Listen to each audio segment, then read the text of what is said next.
Bonjour, tu t'intéresses peut-être au développement durable, à la planète, tu t'intéresses peut-être aussi aux nouvelles technologies. Alors surtout, reste avec nous car des lycéens et des lycéennes m'ont soumis des questions qu'ils se posent sur la série STI 2D et je vais essayer de leur répondre le mieux possible. C'est parti, première question.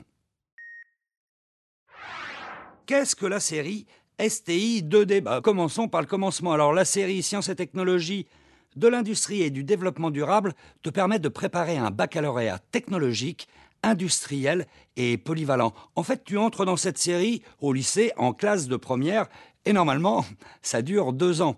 Alors dans cette série, tu vas acquérir une forte culture industrielle tout en intégrant les enjeux qui sont liés à l'environnement. En tout cas, c'est une nouvelle façon d'apprendre pour mieux réussir dans le supérieur. Alors, la série STI 2D te permet de poursuivre des études industrielles qui débouchent sur des emplois de techniciens supérieurs et de cadres intermédiaires. Et il faut savoir que ces emplois sont actuellement très recherchés dans l'industrie. On va prendre quelques exemples: dessinatrice en construction mécanique, technicienne en télécom et réseau, conductrice de travaux et pourquoi pas géothermicienne, domoticienne ou ingénieur du son.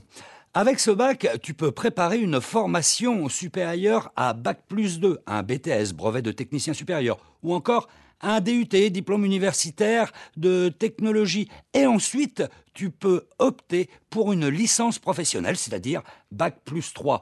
En tout cas, ce bac STI 2D t'ouvre les portes de toutes les formations industrielles courtes, quelle que soit la spécialité que tu as pu choisir au lycée. Et puis, si tu es très motivé et que tu as un très bon dossier, tu peux envisager faire une prépa spécifique. Enfin, une fois que tu as ton BTS ou ton DUT en poche, tu peux essayer de décrocher un diplôme d'ingénieur dans une école ou dans une université. J'espère que j'ai répondu à ta question, Jeanne.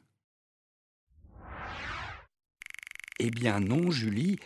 Inutile d'être un crack en sciences, ce qu'il faut, c'est être curieux et intéressé par tout ce que les sciences et les techniques peuvent apporter comme progrès, comme amélioration dans notre quotidien. Tu n'étudieras pas de concepts très abstraits, les sciences sont enseignées en lien avec des problématiques industrielles et technologiques extrêmement concrètes.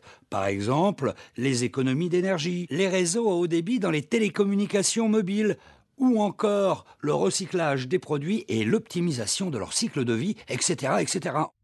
Qu'est-ce qu'on apprend en STI 2D? Eh bien, les enseignements de la série STI 2D sont principalement technologiques et ils prennent en compte des enjeux de société, le développement durable, mais aussi la compétitivité et la créativité. Alors aujourd'hui, construire une rame de TGV ou fabriquer un viaduc nécessite des technologies nombreuses et variées comme l'électronique, la mécanique ou l'étude des matériaux, parmi d'autres. Eh bien, ces matières font partie d'un tronc commun. C'est ce que l'on appelle les enseignements technologiques transversaux. Et c'est très concret, car à travers l'étude de quelques objets, par exemple une éolienne ou un GPS, tu vas aussi aborder des notions d'électricité, d'informatique industrielle ou de robotique. Et à côté du tronc commun, tu choisis aussi une spécialité parmi les 4 que je te cite. Il y a architecture et construction, énergie et environnement, innovation technologique et éco-conception, et enfin, système d'information et numérique. Quelle spécialité choisir? Alors là, surtout, Kim, il faut choisir la spécialité en fonction de tes centres d'intérêt. Si par exemple tu es admirative comme moi du viaduc de Millau, je te conseille la spécialité architecture et construction. Tu pourras ainsi étudier toutes les solutions techniques qui permettent de réaliser des bâtiments et des travaux publics.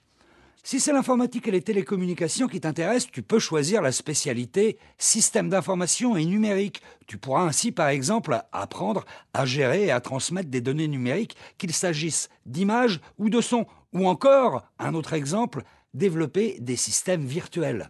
Il y a aussi la spécialité énergie et environnement, si tu t'intéresses à la production d'énergie, de toutes les énergies, ainsi qu'à la mise au point de systèmes qui en consomment le moins possible.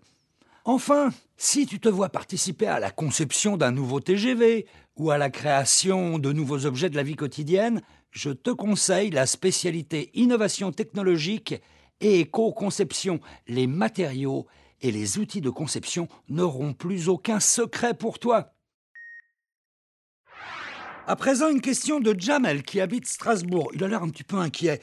Y a-t-il beaucoup de maths et de physique-chimie? Alors là, c'est très clair. En ce qui concerne les maths, c'est 4 heures par semaine en première et en terminale. En ce qui concerne la physique-chimie, c'est 3 heures par semaine en première et 4 heures par semaine en terminale. Et il faut préciser une chose importante, les programmes de maths et de physique-chimie sont adaptés à l'étude des technologies. Encore une fois, c'est donc très concret.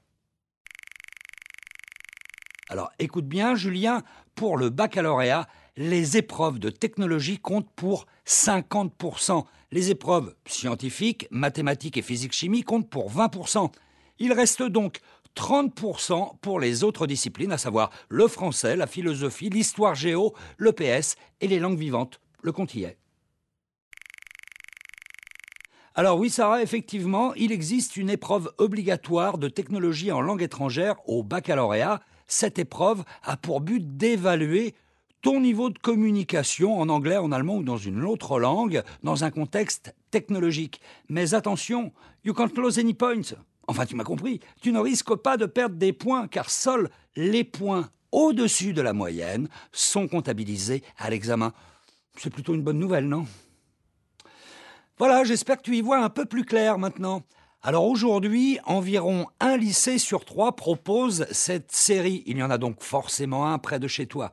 En tout cas, si tu veux plus d'informations, n'hésite pas à te rendre aux journées portes ouvertes de ces lycées et tu pourras même y rencontrer des jeunes qui sont dans cette série. Bien entendu, tu peux aller aussi sur le site de l'ONICEP ou au CIO, le centre d'information et d'orientation le plus proche de chez toi. Allez, à bientôt et bonne chance!